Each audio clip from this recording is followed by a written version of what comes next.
Hello મારા વહાલા વહાલા વિદ્યાર્થી મિત્રો, કેમ છો? મજામાં? મારું નામ છે ફાલ્ગુન અદ્રુજા, હું રાજકોટથી છું અને તમે જોઈ રહ્યા છો ફિઝિક્સ વિથ ફાલ્ગુન સર. અને વહાલા વિદ્યાર્થી મિત્રો, આજે આપણે શરૂ કરવાના છીએ ધોરણ 11 ફિઝિક્સ ચેપ્ટર નંબર 3 સુરેખપથ પર ગતિ. એમાં સ્વાધ્યાયમાં પણ વધારાનું સ્વાધ્યાય.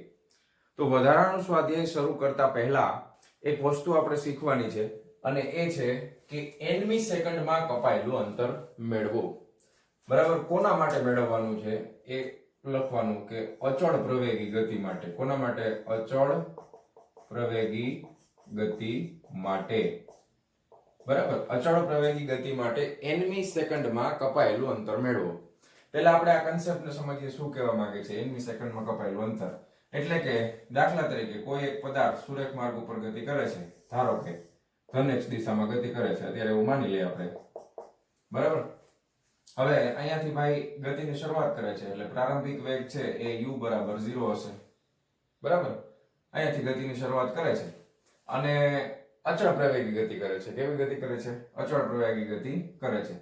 હવે અચળ પ્રવેગી ગતિ કરે છે એટલે આપણને ખબર છે અચળ પ્રવેગી ગતિનો મતલબ શું થાય કે એક સરખા સમયમાં વેગ વધતો જ જાય. એમ એક સરખો વેગ છે એ વેગમાં સતત વધારો થતો જશે. બરાબર, આપણને ગુરુત્વ પ્રવેગનું તો ખબર જ છે, 9.8 મીટર પ્રતિ સેકન્ડનો વર્ગ. તો એ પ્રમાણે જેમ જેમ સમય પસાર થતો જશે એમ એમ એનો વેગ સતત ને સતત વધતો જશે. હવે તમને ખાલી સમજવા માટે એક વસ્તુ કહું કે અહીંયા આપણે દાખલા તરીકે અહીંયા 1 સેકન્ડનો સમય પૂરો થાય છે. બરાબર, તો 1 સેકન્ડમાં આટલું અંતર કપાય છે, પહેલી સેકન્ડમાં. હવે અચળ પ્રવેગી ગતિ છે તો તમે મને કહ્યું કે ભાઈ બીજી સેકન્ડમાં આટલું જ અંતર કપાશે કે વધારે કપાશે? અચળ પ્રવેગી ગતિ છે તો પહેલી સેકન્ડમાં જે અંતર કપાણું હોય એના કરતા કેવું કપાય અંતર? વધારે કપાય ને. તો આ બીજા નંબરની સેકન્ડ, એટલે ખરેખર આ સમયગાળો 1 સેકન્ડનો જ છે, આ પણ 1 સેકન્ડનો છે. તો બીજી સેકન્ડમાં આટલું અંતર કપાય, ત્રીજી સેકન્ડમાં તો કે એનાથી વધારે કપાય, ચોથી સેકન્ડમાં તો કે એનાથી વધારે કપાય. સમજાય છે ને તમને? અચળ પ્રવેગી ગતિ એટલે કે સમયના દરેક ખંડમાં, દરેક સેકન્ડમાં જે અંતર પહેલા કપાણું હશે એના કરતા વધારે અંતર કપાશે. એટલે nમી સેકન્ડમાં કેટલું અંતર કપાય એવું તમને પૂછે nમી સેકન્ડમાં, દાખલા તરીકે એમ કે 10મી સેકન્ડમાં કેટલું અંતર કપાય, તો ઈ તમારે એમ સમજવાનું કે ઈ 10મા નંબરની જે સેકન્ડ હતી ને ઈ 1 સેકન્ડમાં, એટલે 10મા નંબરની 1 સેકન્ડમાં કેટલું અંતર કપાણું. પહેલા આ કન્સેપ્ટ સમજો. nમી સેકન્ડનો મતલબ એમ નથી કે અહીંયાથી અહીંયા સુધીનું બધું. એમ હું એમ કહું કે ભાઈ આ પહેલી સેકન્ડમાં કેટલું અંતર કપાણું, તો કે પહેલી સેકન્ડમાં અહીંયાથી શરૂ કરીને આટલું જ અંતર કપાણું. પછી હું એમ કહું કે બીજી સેકન્ડમાં કેટલું અંતર કપાણું, તો 2 અને 1 ની વચ્ચેનું અંતર થાય બીજી સેકન્ડમાં કપાયેલું અંતર. બરાબર, કારણ કે આ આખો ગાળો 1 સેકન્ડ દર્શાવે છે. ત્રીજી સેકન્ડમાં કપાયેલું અંતર એટલે આટલું થશે. ચોથી સેકન્ડમાં કપાયેલું અંતર એટલે આટલું થશે. સમજાય છે? હવે આના માટે મારે સમીકરણ મેળવવાનું છે. બરાબર, કેના માટેનું? તો કે nમી સેકન્ડમાં કપાયેલું અંતર. દાખલા તરીકે હવે આપણે એવું માની લઈએ કે આ બધા સેકન્ડ છે, ચોથી સેકન્ડ, ત્રીજી સેકન્ડ. તો એવી રીતના આ રીતના આપણે અક્ષને આગળ વધારતા જઈએ તો અહીંયા આગળ હવે હું n ના સ્વરૂપમાં દર્શાવું આને.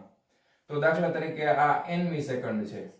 બરાબર, nમી સેકન્ડ છે. તો આ કઈ સેકન્ડ થાય? તો કે એની આગળની થાય ને, એટલે n-1 ની સેકન્ડ થાય.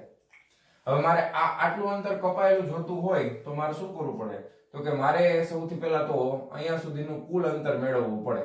તો આ જે કુલ અંતર છે, અંતર માટે સંજ્ઞા અહીંયા આગળ s વાપરવાની છે આપણે. શું? s અંતર. એમ તો કે અહીંયા સુધીનું કુલ અંતર છે એને હું sn વડે દર્શાવું છું. કેના વડે? તો કે sn વડે, કૌંસમાં લખું છું sn. આ કુલ અંતર છે અહીંયા સુધીનું. અને અહીંયા સુધીનું જે અંતર છે, બરાબર, એ મારે માઈનસ કરવું પડશે ને. તો અહીંયા સુધીનું અંતર છે એને હું s કૌંસમાં n-1 વડે દર્શાવું છું. બરાબર, તો મને nમી સેકન્ડમાં કપાયેલું અંતર મળશે. હવે nમી સેકન્ડમાં કપાયેલું અંતર છે એને sn વડે દર્શાવે, ખાલી sn, કૌંસમાં નથી લખ્યું, ધ્યાન આપજો તમે. આ sn એટલે nમી સેકન્ડમાં કપાયેલું અંતર. આ sn એટલે આપણે સ્થાન લખવા માટે નથી કરતા કે t સમયે સ્થાન આટલું. એમ તો દાખલા તરીકે આ જગ્યાનું સ્થાન જોતું હોય તો પહેલા હું લખું સ્થાન માટે આપણે જો આમ લખતા હતા, યાદ કરો. પહેલા x લખતા હતા, સાપેક્ષ વેગમાં આપણે સમજ્યા છીએ. x લખતા હતા, પછી શું લખતા હતા? તો કે t સમયે સ્થાન કેટલું છે, તો કે આવું લખતા હતા ને, x અને t સમયે સ્થાન. તો અહીંયા આગળ સમય કયો છે તો કે n સમય છે એટલે s અને n સમયનું સ્થાન એટલે કૌંસમાં m પણ n મી સમયમાં કપાયેલું અંતર એટલે એને sn વડે દર્શાવાય તો n મી સેકન્ડમાં કેટલું અંતર કપાય તો કે કુલ અંતર કેટલું કપાઈ જાય છે તો કે sn માઈનસ શું કરવું પડે તો કે sn - 1 માં કપાયેલું અંતર ટૂંકમાં આ અંતર મોટા અંતરમાંથી નાનું અંતર બાદ કરવું પડે હવે અંતર માટેનું સમીકરણ તો આપણને ખબર છે અચળ પ્રવેગી ગતિ માટે અંતરનું સમીકરણ જો આપણે આ ભણ્યા છીએ કે x બરાબર v0t plus half at square હવે અહીંયા સંજ્ઞા થોડીક બદલાવાની છે અંતરને s વડે દર્શાવવાનું છે તમે આ z નીટમાં પણ એના માટે ખૂબ ઉપયોગી છે તો પ્રારંભિક વેગ છે ને એને ઘણી વખત v0 બરાબર સ્મોલ u વડે દર્શાવવામાં આવે છે કેના વડે સ્મોલ u વડે એટલે એને ઇનિશિયલ વેલોસિટી કહેવાય સ્મોલ u t પ્લસ આ હાફ at સ્ક્વેર એમ નામ રહેશે તો આપણે હવે આ સમીકરણના સ્વરૂપમાં લખશું બરાબર છે s ut u એટલે પ્રારંભિક વેગ તમે એને v0 કહેશો તોય વાંધો નથી તો v0t plus half at square તો n મી સેકન્ડ માટે sn બરાબર શું લખીશું તો કે ut પ્લસ 1/2 at સ્ક્વેર આ માઈનસ છગડીયો કૌંસ કરીને n - 1 બરાબર તો આ n છે એ શું બતાવે છે તો કે સેકન્ડ જ બતાવે છે ને તો અહીંયા આગળ t બરાબર હું શું લખીશ તો કે n લખીશ t બરાબર હું શું લખીશ n લખીશ તો un પ્લસ હાફ an નો સ્ક્વેર થાય ને કારણ કે n મી સેકન્ડમાં કપાયેલું અંતર છે ને ટોટલ sn એટલે t બરાબર n છે હવે અહીંયા t બરાબર શું છે n - 1 છે તો ધ્યાનથી જોજો u t બરાબર n - 1 લખું છું પછી પ્લસ હાફ a t બરાબર n - 1 નો વર્ગ ઓકે હાલો હવે આગળ વધીએ un પ્લસ હાફ an નો વર્ગ માઈનસ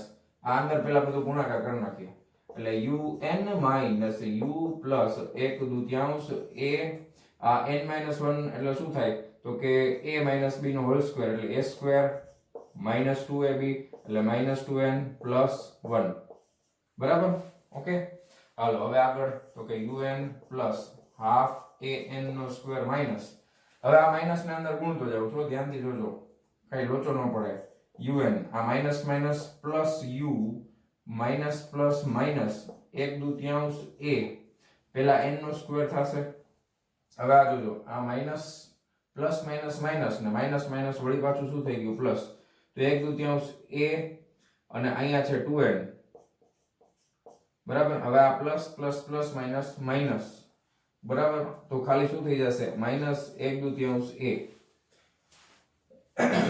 બરાબર સમજાણું તમને રેડી કોઈ વાંધો નથી ને પાકું ને હવે આપણે જોઈએ ધ્યાનથી જોઈએ કઈ ઉડે છે તો કે આ પ્લસ un ઉડે છે આ માઈનસ un ઉડે છે પ્લસ un માઈનસ un ગયા આ હાફ 1/2 an સ્ક્વેર આ ઉડે છે કોની હારે તો કે આની હારે ઉડી જશે હાલો આ પણ ગયું હવે આમાંથી બરાબર છે 1/2 એ કોમન નીકળે છે એ આપણે કોમન કાઢી લેશું તો આ આપણે u વધ્યું u પ્લસ આ 1/2 a કોમન નીકળી ગયું તો અંદર શું વધે કૌંસમાં શું વધે જો આ બે પદ છે એ બેને હું સાથે લખું છું આમાંથી કોમન નીકળે 1/2 એ કોમન નીકળે ને તો આ થઈ જશે 2n - 1 તો આ છે n મી સેકન્ડમાં કપાયેલું અંતર n મી સેકન્ડમાં કપાયેલું અંતર હવે આ સમીકરણમાં તમને પૂછે ચોથી સેકન્ડમાં કપાયેલું અંતર આપો કઈ ચોથી સેકન્ડમાં તો n બરાબર શું મૂકવાનું 4 ચોથી સેકન્ડમાં પૂછે તો n બરાબર 4 પાંચમી સેકન્ડમાં પૂછે n બરાબર 5 વાર્તા પૂરી તો sn બરાબર u પ્લસ 1/2 a 2n - 1 આ સમીકરણનો સીધો ઉપયોગ આપણે હવે વધારાના સ્વાધ્યાયના પહેલા દાખલામાં કરશું sn બરાબર u plus 1/2 a 2n - 1 okay તો આ સાબિતી છે એ લખી નાખો ખાસ આ બુકમાં નહીં મળે તમને ચાલો વિડિયો પોઝ કરીને લખી નાખજો ચાલો જવા દઉં છું ચાલો વિદ્યાર્થી મિત્રો હવે આપણે જોવાના છીએ વધારાના સ્વાધ્યાયનો 3.23 નંબરનો દાખલો તો સૌથી પહેલી વસ્તુ એ છે કે તમે ટેક્સ્ટ બુક ઓપન રાખજો આપણી શરત તો છે જ બરાબર કારણ કે રકમ મારે લખવી ન પડે એટલે આળસ નથી થતી હો પછી બોર્ડ નાનું પડે એટલે સમજી ગયા ને કારણ કે મોટી મોટી રકમ છે તમે જુઓ ને આટલી બધી રકમ અહીં લખવા જાવ મારે જગ્યા શું વધે તમને કેમ સમજાવું હાલો તો થઈ ગયું ટેક્સ્ટ બુક ઓપન કરી નાખી ને ચાલો રકમ વાંચું છું શું કે છે ત્રિચક્રી વાહન એટલે રિક્ષા હશે એમ ત્રિચક્રી 3 ચક્ર હોય એમ રિક્ષા એવું ન બોલે પણ ત્રિચક્રી વાહન ત્રિચક્રી વાહન પોતાની સ્થિર સ્થિતિમાંથી, સ્થિર સ્થિતિ શબ્દ આવ્યો છે એટલે આપણે સીધું એમ લખી નાખાય પ્રારંભિક વેગ u બરાબર શું થાય તો 0. સ્થિર સ્થિતિ કીધી છે ને 1 મીટર પ્રતિ સેકન્ડ સ્ક્વેર જેટલા અચળ પ્રવેગ સાથે, એટલે પ્રવેગ આપી દીધો છે 1 મીટર પ્રતિ સેકન્ડ નો સ્ક્વેર, અચળ પ્રવેગ સાથે સુરેખ માર્ગ પર 10 સેકન્ડ સુધી ગતિ કરે છે. કુલ સમય તમને આપ્યો છે 10 સેકન્ડ, તો કુલ સમય અહીંયા લખું છું, કુલ સમય t બરાબર 10 સેકન્ડ. હાલો કઈ વાંધો નહીં. અને ત્યારબાદ તે નિયમિત વેગથી ગતિ કરે છે, એના પછી નિયમિત વેગમાં વયો જાય છે. વાહન દ્વારા nમી સેકન્ડમાં કપાયેલ અંતર વિરુદ્ધ સ્મોલ n નો આલેખ દોરો. આલેખ દોરવાનો છે. nમી સેકન્ડમાં કપાયેલ અંતર, તો nમી સેકન્ડમાં કપાયેલ અંતર sn, nમી સેકન્ડમાં કપાયેલ અંતર sn બરાબર u plus a/2 2n - 1 હમણાં સાબિત કર્યું આપણે, બરાબર. sn બરાબર u plus a/2 2n - 1 થશે. nમી સેકન્ડમાં કપાયેલ અંતર, તો એ તો મળી ગયું. વિરુદ્ધ અંતર વિરુદ્ધ સ્મોલ n નો આલેખ દોરો, એટલે n બરાબર 1 2 3 4 એનો આલેખ, એટલે બરાબર x અક્ષ ઉપર શું આવશે 1 2 3 4 અને y અક્ષ ઉપર શું આવશે કપાયેલું અંતર. પહેલી સેકન્ડમાં કપાયેલું અંતર, બીજામાં એ રીતનો. પછી પ્રવેગી ગતિ દરમિયાન આવા આલેખ માટે તમે શું ધારો છો, એક સુરેખા કે પરવલય. હાલો તો એકદમ આમ જોવા જાવ તો એકદમ સિમ્પલ તમને દાખલો આપ્યો છે. સમીકરણ આ છે, આપણને ખબર છે nમી સેકન્ડમાં કપાયેલું અંતર. દાખલા તરીકે પ્રથમ સેકન્ડમાં કપાયેલું અંતર હોય તો s1 લખું હું. પ્રારંભિક વેગ જો બધાયમાં 0 છે, બરાબર. પ્રારંભિક વેગ તો બધાયમાં 0 થશે. nમી સેકન્ડમાં કપાયેલું અંતર પ્રારંભિક વેગ બધાયમાં કેવો થશે 0 થશે, એટલે અહીંયા આવશે 0. તો આ 0 પદ, આ પદ ઉડી જશે, બરાબર. એટલે અહીંયા શું થઈ જશે a/2 2 into 1 minus 1, એટલે એની જગ્યાએ મારે શું મૂકવાનું છે 1 મૂકવાનું છે ને. તો આ s1 બરાબર, હવે હું પહેલા જનરલ સમીકરણ લખી નાખું, પછી બધાયમાં છે ને દડાદડી આપણે કિંમત મૂકવાની રહેશે. અહીંયા આગળ પછી એમ લખવાનું કે u બરાબર 0 હોવાથી પ્રારંભિક વેગ 0 છે, એટલે sn નું સમીકરણ હું આમ જ લખું સીધું a/2 2n - 1. હવે પહેલી સેકન્ડ માટે છે એટલે n બરાબર શું મુકાય 1 મુકાય.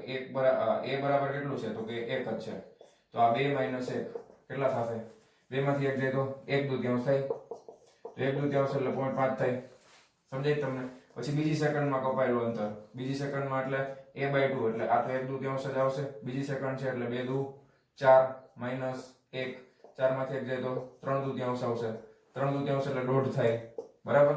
ત્રીજી સેકન્ડમાં કપાયેલું અંતર s3 બરાબર a/2, ત્રીજું એટલે 3/2 6 - 1 એટલે 5/2 આવશે.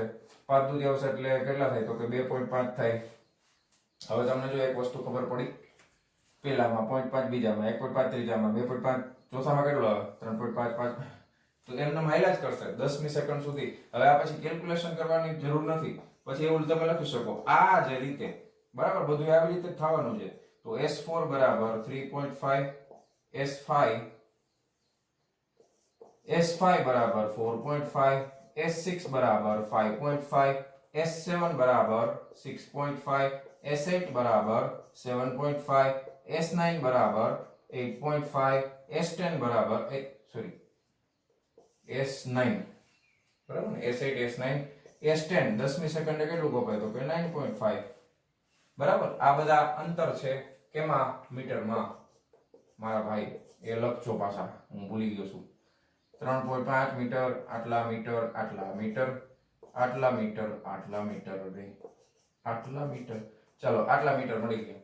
હવે આપણે આલેખ કોનો દોરવાનો છે, કોના વિરુદ્ધ કોનો, કોના વિરુદ્ધ કોનો આલેખ દોરવાનો છે એ ફરીથી જોઈ લ્યો. nમી સેકન્ડમાં કપાયેલ અંતર વિરુદ્ધ n નો આલેખ દોરવાનો છે, એટલે કે આ nમી સેકન્ડમાં કપાયેલ અંતર વિરુદ્ધ n નો આલેખ, એટલે અહીંયા આવશે n, nમી સેકન્ડમાં કપાયેલ અંતર એટલે અહીંયા આવશે sn. સમજાણું? sn.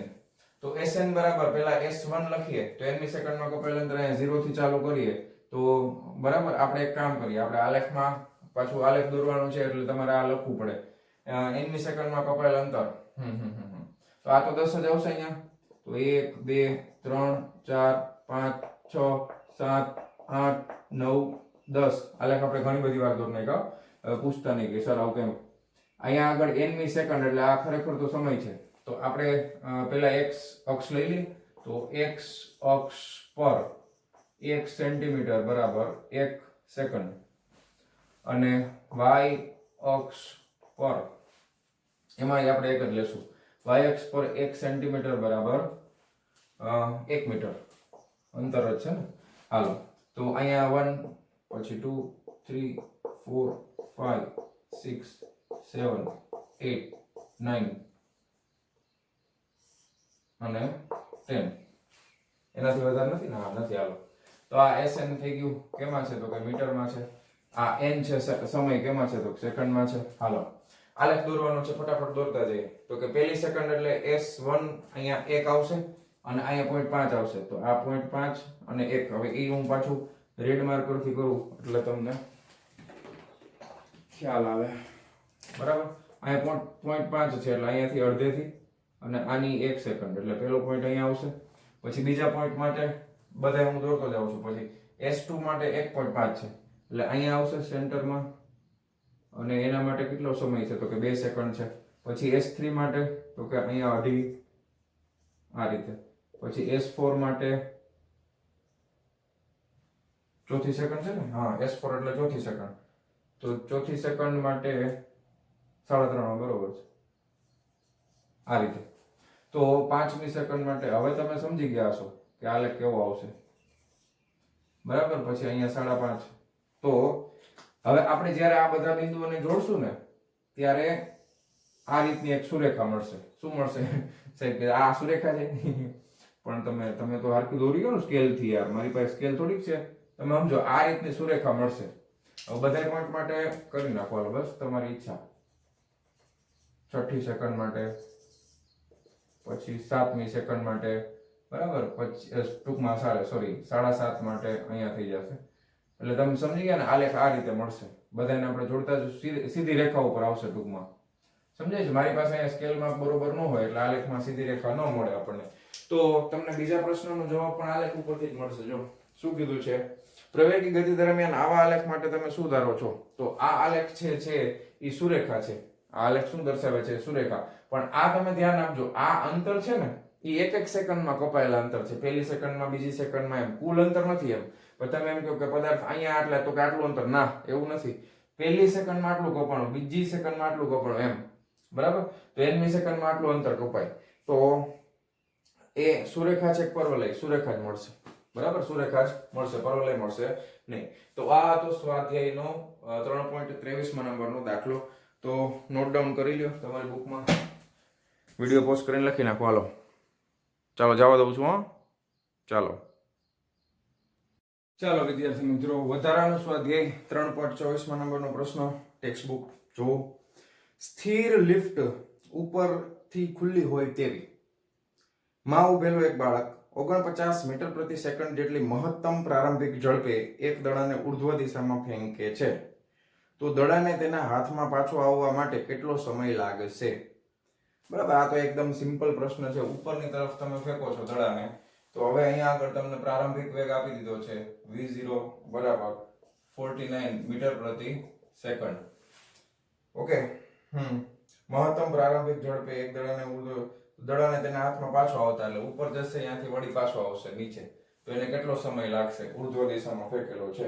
તો પહેલા આપણે પહેલા પ્રશ્નનો જવાબ મેળવી લઈએ, અરે પછી આપણે બીજી વસ્તુ કરશું.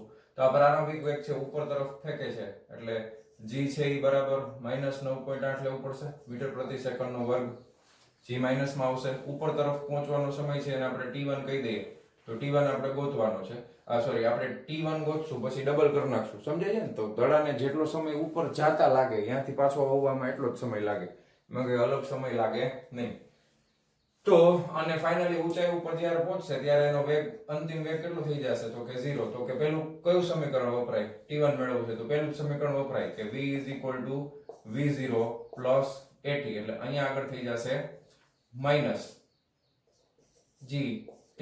g ની કિંમત 9.8. અહીંયા માઈનસ કર્યું છે એટલે અહીંયા પાછું -9.8 ન કરતા એક કામ કરો, હું પ્લસ જ રાખું. બરાબર, +80. બસ. તો a બરાબર હવે હું શું મૂકવાનો છું? તો કે a બરાબર હું -g મૂકવાનો છું. અહીંયા g માં હું +8 જ રાખું છું. બરાબર. પછી તમને એમ થાય સર એવું કેમ? હવે અહીંયા હું માઈનસ, a બરાબર -g. હવે વાંધો નહીં ને? ઓકે. હાલો તો હવે મૂકતા જઈએ, કઈ નથી આમાં. ફાઇનલ વેગ છે 0, પ્રારંભિક વેગ છે 49. આ આપણને ખબર છે -9.8 અને ગુણાકારમાં શું આવશે? તો કે t. તો t, આ t છે એ t1 છે. સોરી, આ t1 છે, તો t1 બરાબર 49 આ સાઈડે જાય એટલે આ સાઈડ આ પ્લસ થઈ જાય, આને છેદમાં જવા દઈએ. Okay ready. તો 49 ડિવાઇડેડ બાય 9.8 આવશે. કેટલા આવશે? 49 ડિવાઇડેડ બાય 9.8 49 ભાગ્યા 9.8 કરો તો ફટાફટ. 49 ભાગ્યા 9.8 મારી પાસે કેલ્ક્યુલેટર છે, હું કરીશ, તમે કરો. 49 ડિવાઇડેડ બાય 9.8 5 આવી ગયો 9.45. તો આ 5 સેકન્ડ આવી. હવે આ તો જવા માટે, તો કુલ સમય હવે ડબલ જ થાય ને. કુલ સમય બરાબર 2t1 બરાબર 5 * 2 બરાબર 10 સેકન્ડ. તો પહેલા પ્રશ્નનો જવાબ આપણે મેળવી જ લીધો, આખી રકમ વાંચ્યા પહેલા જ તે. હા, હવે એમ કીધું છે કે જો લિફ્ટ 5 મીટર પ્રતિ સેકન્ડ જેટલી નિયમિત ઝડપે ઉપર તરફ ગતિ કરવાની શરૂ કરે અને બાળક ફરીથી દડાને ઉપર તરફ તે જ મહત્તમ ઝડપે ફેંકે તો કેટલા સમય પછી દડો બાળકના હાથમાં પરત આવશે? તમે ધ્યાનથી સમજો. બાળક અહીંયા લિફ્ટમાં ઊભું હતું, બરાબર, અહીંયા બાળક ઊભું હતું, તોફાની બાળક, બરાબર, હા આ રીતનું બાળક સમજો. હવે એને દડાને જ્યારે ઉપર ફેંકો ત્યારે લિફ્ટ સ્થિર હતી. હવે લિફ્ટ પોતે ગતિ કરતી હોય કોઈ પણ અચળ વેગથી, તો બાળક એ ગતિ કરતું હશે એટલી તરફ. તો બાળક જ્યારે દડાને ઉપર ફેંકશે ત્યારે સાપેક્ષ વેગમાં લિફ્ટની જે ગતિ છે એનો વેગ ઉમેરાઈ જશે. લિફ્ટની ગતિનો વેગ પણ દડાની ગતિમાં ઉમેરાઈ જશે. તો લિફ્ટ તો એટલી ઝડપથી ઉપર ગતિ કરે જ છે, સમજાય છે તમને? તો સાપેક્ષ રીતે જોવા જાવ ને તો સાપેક્ષ વેગ પ્રમાણે તમે જોવા જાવ તો સ્થિર સ્થિતિમાં જ્યારે દડાને ઉપર ફેંકે છે અને એક સરખા અચળ વેગથી જ્યારે બેય ગતિ કરતા હોય ત્યારે દડાને ઉપર ફેંકે છે, તો સાપેક્ષ વેગ તમે જોવા જશો તો એના સમયગાળામાં કોઈ ફેર પડવાનો નથી. સમયગાળો કેટલો રહેશે? 10 સેકન્ડ જ જવાબ આવશે. એના માટે કઈ કેલ્ક્યુલેશન વધારાની કરવાની જરૂર નથી. સમજાય છે તમને? જ્યારે આ બાળક દડાને આટલા જ વેગથી, કારણ કે લિફ્ટ જો તમે સમજો કે લિફ્ટ છે 5 તમને મીટર પ્રતિ સેકન્ડ આપ્યું ને, હા 5 મીટર પ્રતિ સેકન્ડના વેગથી ઉપર જાય છે, તો સામે આ બાળક એ 5 મીટર પ્રતિ સેકન્ડથી ઉપર જતું જ હોય, અને આરે આ દડો એને હાથમાં પકડ્યો છે એ પણ 5 મીટર પ્રતિ સેકન્ડથી ઉપર જતો હોય, બરાબર. તો હવે દડો સ્થિર હતો ને જેટલા સમયમાં હાથમાં પાછો આવે છે એટલા જ સમયમાં લિફ્ટ ઉપર જતી હોય ત્યારે એટલા જ સમયમાં પાછો આવે ને, કારણ કે સાપેક્ષ વેગમાં કઈ ફેર પડે નહીં. આનું પણ ઝડપ શરૂઆતની 5 મીટર પ્રતિ સેકન્ડ છે ઉમેરાઈ જશે. ઓકે, તો એના માટે અલગથી કેલ્ક્યુલેશન કરવાની જરૂર નથી. સાપેક્ષ રીતે જોવા જઈએ તો એ બીજા પ્રશ્નના જવાબ માટે પણ આપણને 10 સેકન્ડ જવાબ જ મળવાનો છે. ઓકે, 10 સેકન્ડ પછી જ આપણને હાથમાં દડો બાળકના હાથમાં પાછો આવશે. ક્લિયર છે? ઓકે, તો આ હતો વધારાના સ્વાધ્યાયનો 3.24માં નંબરનો દાખલો. લખી નાખજો. ચાલો જવા દઉં છું. હા ચાલો વિદ્યાર્થી મિત્રો, વધારાના સ્વાધ્યાયનો 3.25માં નંબરનો પ્રશ્ન સરસ છે ને, આકૃતિ મજા આવે એવી. જો છે ટેક્સ્ટબુકમાં આપી છે, બરાબર. મારાથી થોડીક અલગ છે, બહુ કઈ જાજો ડિફરન્સ નથી, થોડીક જ અલગ છે. જો શું કીધું છે કે આકૃતિમાં દર્શાવ્યા મુજબ સમક્ષિતિજ લાંબો પટ્ટો 4 કિલોમીટર પ્રતિ કલાકની ઝડપે ગતિમાં છે. હવે 4 કિલોમીટર આ પટ્ટો છે, આ પટ્ટો આ બાજુ જાય છે જમણી બાજુ, કેટલી ઝડપથી? 4 કિલોમીટર પ્રતિ કલાકની ઝડપથી જાય છે. હાલો કાંઈ વાંધો નહીં. આ પટ્ટા પર એક બાળકના માતા પિતા એકબીજાથી 50 મીટર દૂર બેઠા છે. આ પટ્ટાની ઉપર જ આ બે બેઠા છે, બરાબર, પણ દેખાય છે ઊભા હોય એવા. આપણે સમજવાનું, ખુરશી લઈને બેઠા છે, બરાબર. આ પિતા છે, આ માતા છે. જો વાળ છે ને, બરાબર, લાંબા, એટલે આ માતા છે. તો અહીંયા મધર લખવાનું રહી ગયું, ચાલો માતા એટલે મધર એમ. ઓકે, અને આ બાળક છે, આ બે કરતા નાની સાઈઝ દેખાય ને એટલે બાળક.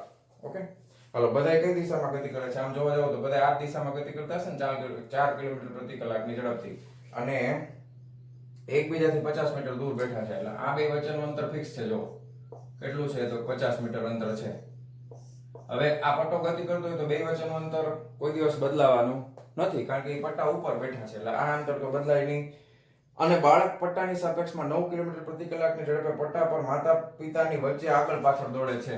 એટલે ઘડીક બાળક છે એ આમ જશે, ઘડીક બાળક છે એ આમ જશે, બરાબર. એટલે આવી રીતે આગળ પાછળ દોડ કરે છે. હાલો પછી આ બાળકની ઝડપ આપણને આપી છે 9 કિલોમીટર પ્રતિ કલાક. આ બચ્ચુની ઝડપ કેટલી આપી છે? વેલોસિટી ઓફ ચાઇલ્ડ એટલે VC 9 કિલોમીટર પર આર. ઓકે, પટ્ટાની ઝડપ છે એટલે એને બેન્ડ કહેવાય, તો VB is equal to 4 kilometre પર આર. ચાલો વિદ્યાર્થી મિત્રો, હા હવે શું કીધું છે? પ્લેટફોર્મ ઉપર સ્થિર ઉભેલ અવલોકનકાર માટે પટ્ટાની ગતિની દિશામાં દોડતા બાળકની ઝડપ શું હશે? આ અહીં ઊભો છે સ્થિર, પટ્ટો કેટલી ઝડપે જાય છે? 4. બાળક કેટલી ઝડપે જાય છે? તો કે બાળક 9. આ બે એક જ દિશામાં જાય છે, તો આ તો સ્થિર છે, તો આના માટે પટ્ટાની ઝડપ અને બાળકની ઝડપ ઉમેરાશે કે માઈનસ થશે? બોલો. ઉમેરાઈ જાય ને, કારણ કે પટ્ટો આમ જાય છે ઓલરેડી 4, તો આ આવી જશે પ્લસ બાળકને એડ કરી નાખો, તો પહેલાનો જવાબ તમને સીધે સીધો મળી જશે.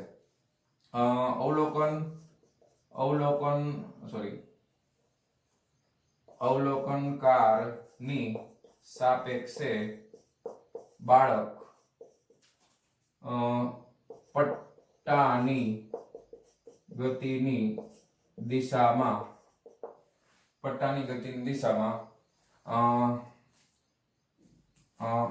VC plus VB is equal to 9 plus 4 9 4 13 kilometre પ્રતિ કલાકની ઝડપે ગતિ કરતો જણાશે. આમાં તમે ખાલી ઓબ્ઝર્વેશન કરીને જવાબ લખી આવો એવું છે, બરાબર. ચાલો પછી બીજામાં શું કીધું છે કે પટ્ટાની ગતિની વિરુદ્ધ દિશામાં દોડતા બાળકની ઝડપ શું હશે?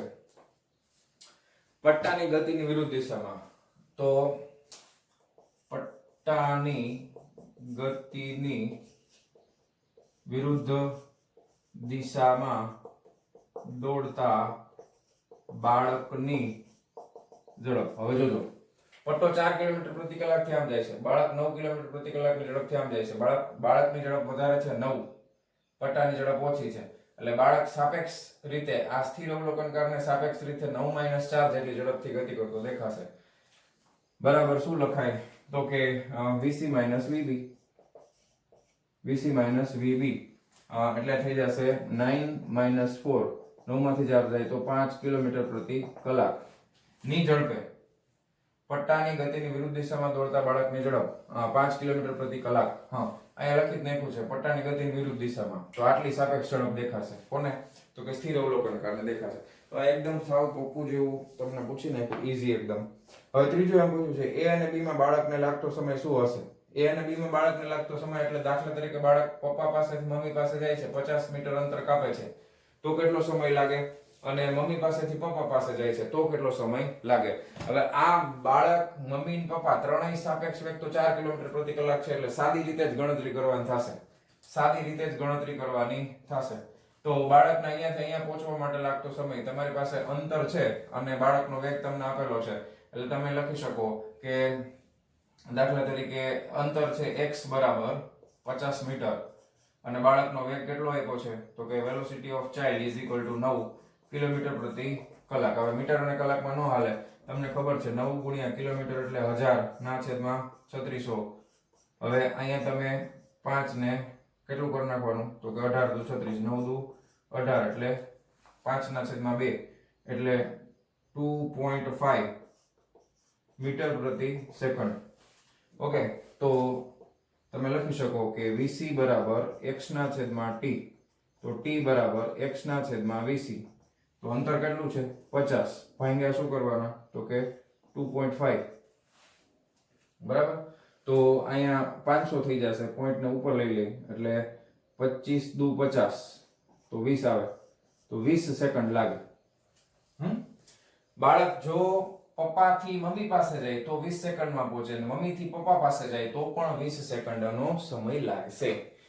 હાલો, એમાં કઈ મોટો પ્રશ્ન છે નહીં. શું કામ 20 સેકન્ડ? આમાં કેમ ઉમેર્યું નહીં? કારણ કે બધાય સાપેક્ષ વેગમાં છે, બધા એક જ દિશામાં પાછા છે, જો ઊંધી દિશામાં કોઈ નથી. તો ઉપરના કયા પ્રશ્નનો જવાબ પરસ્પર બદલાઈ જશે? એકયનો બદલાય નહીં આમાં, એકય પ્રશ્નનો જવાબ આમાં કઈ બદલાય એવું લાગતું નથી. કયો બદલાય? કાંઈ ન બદલાય. જો બાળકની ગતિનું અવલોકન તેના માતા કે પિતા કરતા હોય, હા, બાળકની ગતિનું અવલોકન એના માતા અથવા પિતા કરે છે, તો માતા અવલોકન કરે તો બાળક છે માતા તરફ આવતું દેખાશે 20 સેકન્ડની અંદર પહોંચી જશે 9 કિલોમીટર પ્રતિ કલાકની ઝડપે આવતું દેખાશે. પિતા અવલોકન કરે તો પિતાને પણ પોતાની તરફ આવતું દેખાશે. એમાં કાંઈ બદલવાનું નથી. ઓકે, તો આ હતું વધારાના સ્વાધ્યાયનો 3.25 નંબરનો પ્રશ્ન. લખી નાખજો. ચાલો જવા દઉં છું. હા, ચાલો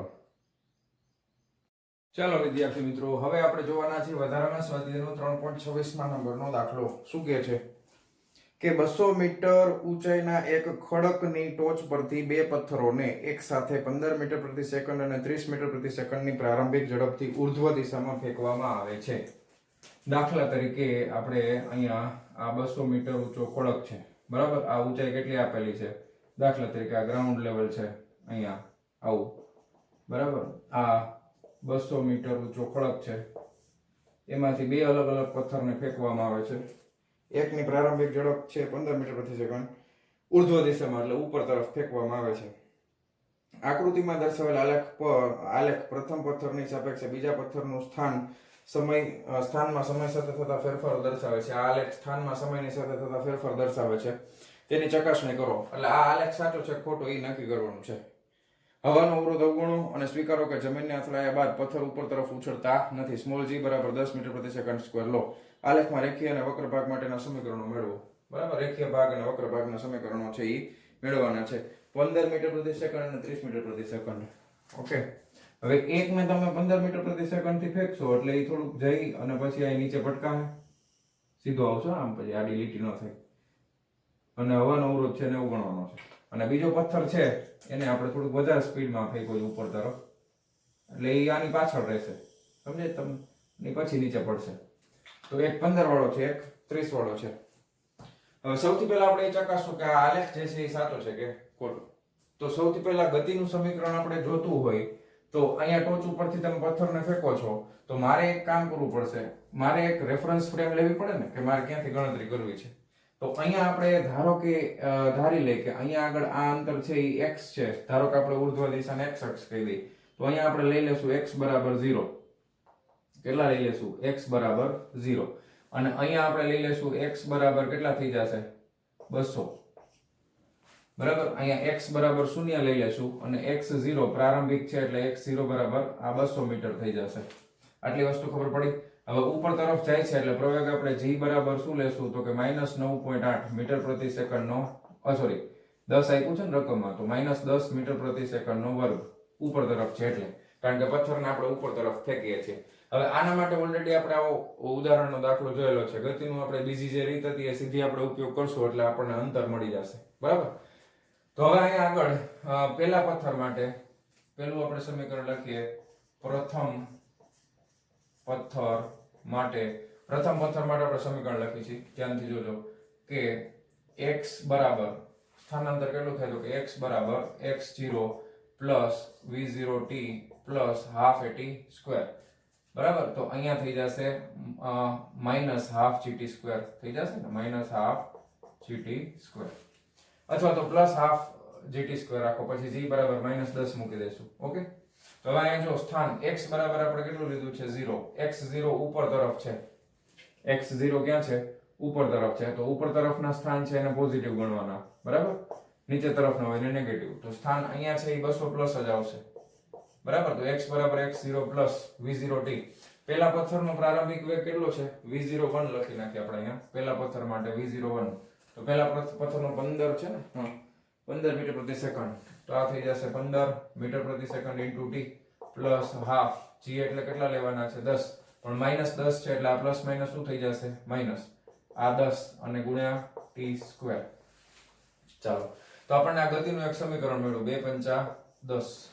ઓકે, આ આખા પદને આ બાજુ લઈ લઈએ તો આ આવશે 5t square -15t -200 equal to 0. 5 common નીકળે છે. t સ્ક્વેર -5 તેરી 15 5 ચોક 20 ઇક્વલ ટુ 0. 8 પંચા 40. t square -8t plus 5t -40 equal to 0. આનો ઉકેલ મેળવવાનો છે. આવડે ને? x square -2ax plus something જે કંઈ પણ હોય તે. તો 8 પંચા 40, બરાબર, એટલે 8 -5 કરીએ તો 3 આવી જાય. તો આમાંથી t કોમન નીકળશે t, તો t -8 પ્લસ આમાંથી 5 કોમન નીકળશે t -8 ઇક્વલ ટુ 0. તો આ આવશે t -8 અને t + 5 ઇક્વલ ટુ 0. તો બે શક્યતાઓ છે, કાં તો t બરાબર 8 સેકન્ડ હોય અથવા તો t બરાબર -5. આ શક્ય નથી, માઇનસમાં હોય નહીં. એટલે પહેલા પથ્થરને ગ્રાઉન્ડ સુધી પહોંચવા માટે કેટલો સમય લાગશે? t બરાબર 8 સેકન્ડ. હવે આના માટે થોડું કેલ્ક્યુલેશન લાંબુ છે, એટલે હું આમ લખતો જાઉં, એટલે તમારે વિડીયો પોઝ કરીને પહેલા આટલું લખી નાખવાનું. આપણે અહીંયા લખી નાખીએ કે પહેલા પથ્થર માટે તો આને t1 કહી દઈએ. પહેલો પથ્થર છે ને એટલે આ સમયને હું t1 કહી દઉં છું, એટલે પહેલા પથ્થર માટે. તો પહેલા પથ્થર માટે સમય કેટલો લાગ્યો? તો કે 8 સેકન્ડ. ચાલો વિડીયો પોઝ કરીને આટલું લખી નાખો. હવે બીજા પથ્થર માટે જાય છે આપણે, બરાબર? સમજાણું તમને? હવે બીજા પથ્થરને નીચે પહોંચતા કેટલો સમય લાગશે એ ગણી લઈએ આપણે, હો, ફટાફટ. તો હવે બીજા પથ્થર માટે ચાલો ફટાફટ. ચાલો હવે આપણે ગણીએ છીએ બીજા પથ્થરને જમીન સુધી પહોંચતા લાગતો સમય. પહેલા પથ્થરનો ફાઇન્ડ કરી લીધો, બીજા પથ્થરનો ફાઇન્ડ કરવો છે. અંતરનું ઇક્વેશન આવશે x બરાબર x0 પ્લસ હાફ x0 પછી v0t બરાબર v0 2t, અહીંયા t2 લખશું આપણે, v0 t2 plus half at square. તો અહીંયા થઈ જશે gt સ્ક્વેર, જેની કિંમત આપણે મૂકી દેશું. અહીંયા t લખું છું એટલે પછી t2 કરી નાખશું, પછી માથાકૂટ નહીં ખોટી લખવાનું. ચાલો હવે કિંમત મૂકતા જઈએ છીએ. સ્થાન ફાઇનલી કેટલું છે? તો કે 0 બરાબર પ્રારંભિક તો 200 છે બેયમાં, પ્લસ પ્રારંભિક વેગ આનો કેટલો છે બીજા પથ્થરનો? 30 આપ્યો છે. હાલો તો અહીંયા 30t પ્લસ અહીંયા માઈનસ થઈ જશે, g માઈનસ લીધું છે એટલે -1/2 ગુણ્યા 10 ગુણ્યા t સ્ક્વેર, 2 5 10. હવે આને આ સાઈડ લઈ લો તો શું થઈ જશે? 5t square minus 30t minus 200 equal to 0. 5 common નીકળશે, t સ્ક્વેર માઈનસ 5 6 30 માઈનસ 5 ચોક 20 ઇક્વલ ટુ 0. બરાબર છે. હવે અહીંયા તમે જો ગતિનું સમીકરણ જે છે 40 આવે છે, તો કઈ રીતે મળશે? તો કે 10 ચોક 40 બરાબર ને, ભાગ પડશે. t square minus 10t plus 4t minus 40 equal to 0. આમાંથી શું કોમન નીકળે? t. તો t minus 10 plus 4 t minus 10 equal to 0. t minus 10 અને બીજામાં t પ્લસ 4 ઇક્વલ ટુ 0. તો t બરાબર 10 સેકન્ડ થાય અથવા t બરાબર -4 સેકન્ડ થાય. આ શક્ય નથી. તો બીજા પથ્થરને નીચે પહોંચતા કેટલો સમય લાગે છે? t2 બરાબર 10 સેકન્ડ. ચાલો પેલા આટલું લખી નાખો ફટાફટ, પછી હું જવા દઉં છું. ચાલો લખજો ફટાફટ. ચાલો લખાઈ ગયું ને? તો આ જવા દઉં છું. હવે આપણી પાસે પથ્થરને પહોંચવા માટે કેટલો સમય લાગે છે ને, તમે હવે આ સમયને વ્યવસ્થિત સમજજો. પહેલા કે પેલો પથ્થર છે એ 8 સેકન્ડમાં પહોંચી ગયો નીચે, બીજો સેકન્ડ છે એ થોડોક વધારે ઊંચાઈ સુધી ફેંક્યો હતો ને, એટલે બીજા પથ્થરને પહોંચવા માટે ટાઈમ લાગશે. એટલે પેલો પથ્થર છે એ 8 સેકન્ડમાં નીચે પહોંચી જશે, પછી એની ગતિ ઊભી રહી જશે. પણ હવે પાછું એમ કીધું છે પથ્થર ભટકાઈને ઉપર નથી જતા, એટલે એ પૂરું થઈ ગયું. બીજો પથ્થર છે એ હજી આવતો હશે, બરાબર? તો હવે આપણે આલેખમાં x2 x1 આપ્યું છે, એટલે બીજા પથ્થરનું સ્થાન માઈનસ પહેલા પથ્થરનું સ્થાન એવું આપ્યું છે. તો પહેલા પથ્થરનું કોઈ પણ સમયે સ્થાન મારે જોતું હોય તો મારે શું લેવું પડે? તો કે xt લેવું પડે ને. પહેલા પથ્થરનું છે એટલે x1t. કોઈ પણ સમયે પહેલા પથ્થરનું સ્થાન શું થાય? તો કે x0 પ્રારંભિક સ્થાન plus v01 into t plus શું થઈ જશે? Half gt square. કોઈ પણ સમય સ્થાન પહેલા પથ્થરનું t સમયે. તો એના માટેનું આપણે સમીકરણ લખવાના છીએ. તો x1t બરાબર શું મળશે? તો કે આ 200 તો છે જ, બરાબર, પ્લસ પ્રારંભિક વેગ આનો કેટલો હતો? તો કે પ્રારંભિક વેગ હતો આપણી પાસે 15 હતો ને, પહેલા પથ્થરનો 15 છે. તો આ થઈ જશે 15t અને આ માઈનસ આ હાફ g એટલે છે આપણી પાસે 10, બરાબર, તો ગુણ્યા 10t સ્ક્વેર. તો આ 2 5 10. તો કોઈ પણ t સમયે એટલે x1 t સમયનું આ સમીકરણ આપણી પાસે છે 200 15t માઈનસ 5t સ્ક્વેર. એવી રીતે બીજા પથ્થરનું કોઈ પણ સમયે સમીકરણ. હવે આ સમીકરણ ક્યાં સુધી વેલિડ છે? આ સમીકરણ પ્રથમ 8 સેકન્ડમાં જ લાગુ પડે, કારણ કે 8 સેકન્ડ પછી નીચે પડી જાય છે, પ્રવેગિત ગતિ જ નથી કરતો, બરાબર ને, પેલી 8 સેકન્ડ માટે આ લાગુ પડશે. પછી આ સમીકરણ આપણે લખીએ તો આમાં પણ શું થઈ જશે તો કે x0 v0 t half gt square, પણ g છે એ -10 છે. બરાબર, તો અહીંયા આપણે લખી નાખીએ x2 t બરાબર 200 વત્તા આ 30 છે t માઈનસ 1/2 g છે 10. ઓલા જ સમીકરણ છે આગળના હતા એ રીતે, ખાલી આપણે આમાં કિંમત નથી મૂકવાના. તો 2 પંચા 10, તો આ તમને ખબર પડી જશે x2t બરાબર કેટલા થઈ જશે તો કે 200 વત્તા 30t માઈનસ 5t સ્ક્વેર. હવે આ સમીકરણ ક્યાં સુધી લાગુ પડે તો કે પ્રથમ 10 સેકન્ડ સુધી જ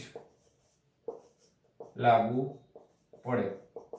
આમાં સુધી જ કરી નાખી, પ્રથમ 8 સેકન્ડ સુધી જ, કારણ કે પછી નીચે પડી જાય છે. બરાબર. હવે આપણને આ આલેખ આપ્યો છે x2 x1 આપ્યો છે. હવે આ ધ્યાનથી જોજો તમે, x2 x1 આલેખ આપ્યો છે, આ સમય આપ્યો છે. તો આ આલેખમાં એક વસ્તુ આપણે નોટિસ કરવી હોય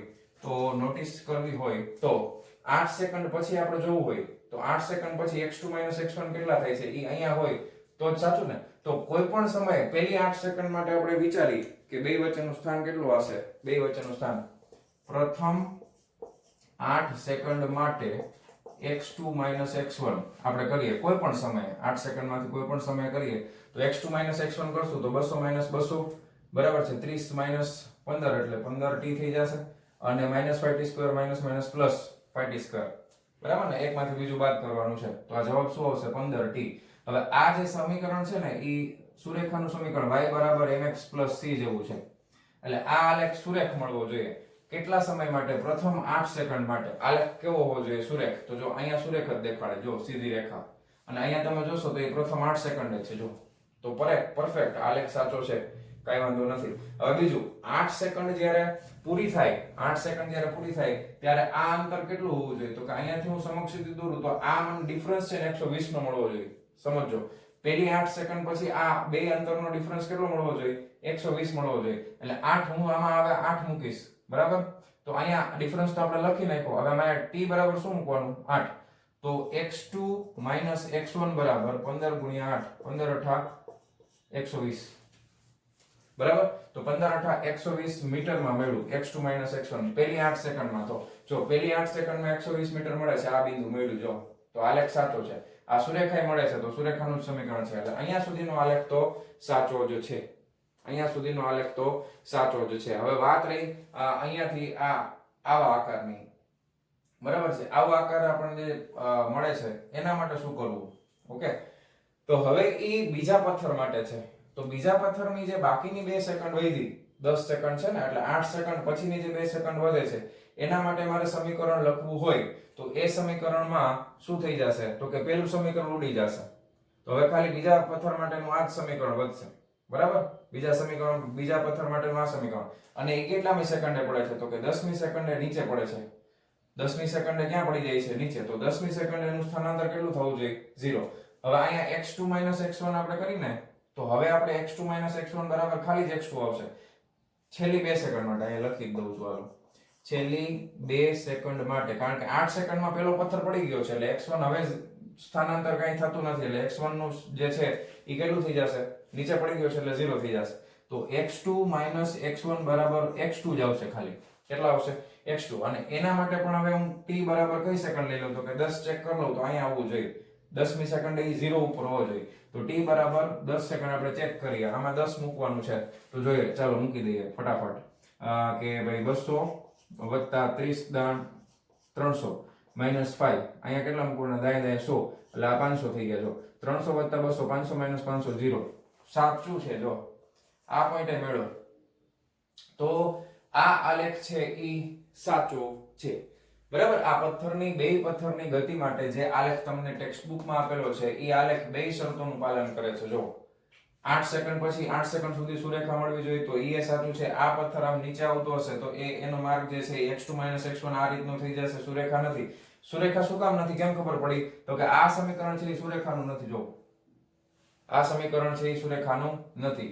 એ આ રીતના આકાર માટેનું છે, વક્ર આકાર માટેનું સમીકરણ છે, બરાબર. સુરેખાનું તો નથી. સુરેખાનું તો આ હતું y બરાબર mx + c, બરાબર. તો હવે આપણે આ આલેખ જે છે એ 100% સાચો છે. એના ગતિ માટેના સમીકરણો આપણે આ લખી નાખ્યા. એટલે એક જ સમીકરણ ઉપરથી બધું થઈ જશે. ગતિનું બીજું સમીકરણ. ઓકે, તો હવે તમે નોટ ડાઉન કરી લ્યો.